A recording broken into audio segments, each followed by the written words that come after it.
What was it like going into the house that first day and essentially LARPing has Mr. Beast to a bunch of people wearing drunk goggles?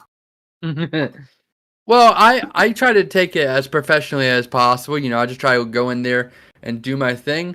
It felt like they were really dragging me along, which was why I kind of lost steam at a certain point. I didn't expect that I'd have to keep up the act for that long, which is why I kind of was like, hey, when can I stop doing this? Because, like I said, I don't like acting like Mr. Beast. It's good for a quick buck and views and stuff, but I find it really, really tiring and very disingenuous and just not funny, to be honest. Like, I don't find it very funny. But yeah, I was just waiting for them to tell me when I was done so that I could get out of there and go back home. Yeah, I remember they talked about there was a point where they were like, I think we're just going to keep Greg here forever. Like, after the show ended, we're just going to keep him here, demo the house, and like have him all set up and doing his stream and stuff here. Mm-hmm. Tell us a little bit, if you can, about how you met, how you got in contact with production, and how you got on the show, and how all of that went. So I was just living my life like every other day, just kind of making my content, streaming my streams, doing my thing. And then I got a email in my Gmail from Sam Hyde directly, and he said that if I wanted to, I could be on this thing called Fishtank for 1 hour and get about $1,000. And I think that's like way too good of a deal to pass up. I don't get a whole lot of money. I was really relying all on myself because I wasn't trying to milk the Mr. Beast meme.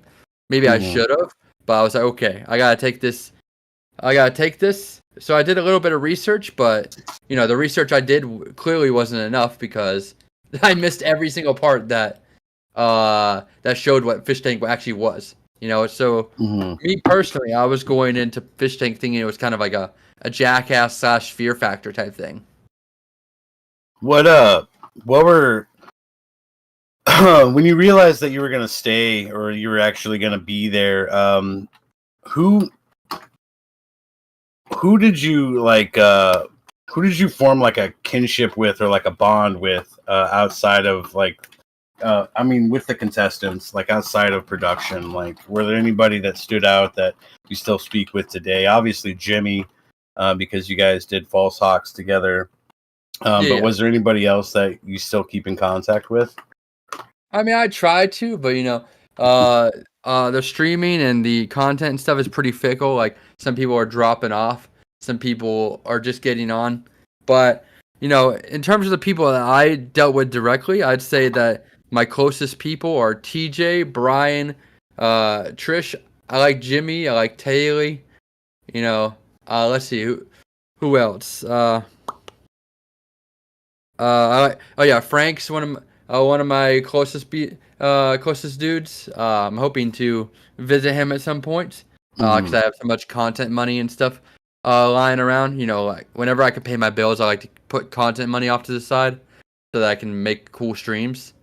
I really wish Shinji would have made it, but he just didn't understand the game in a way I wish he did. He looked like he was getting some really good traction there.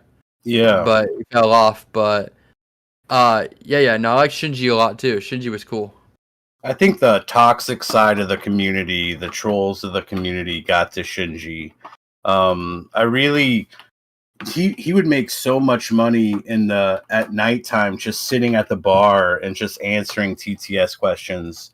That if he would have had something like that going for him or set up initially, instead of trying to scramble to find a specific niche to fit in, that he would have done a little bit better. But we've spoken with Scott. Apparently, Scott and Shinji are really good buds. Scott's cool too. Yeah, Scott's super cool. It's cool that you're working with Frank. I remember watching you like punch Frank in the face multiple times, and you even like hurt your hand. That man can take a punch, huh? Oh yeah. Well, the context behind that is, before Frank ever got punched, I was showing Jackie that the walls were hard as hell. You know, they're not just like some easy paper wall or whatever. It was like actual built stuff. So I punched the wall a couple times to show Jackie how hard it was. And then, you know, Frank came in out of nowhere and he told me to punch him. And then after that, immediately went to a boxing match. So my hands were destroyed. Mm.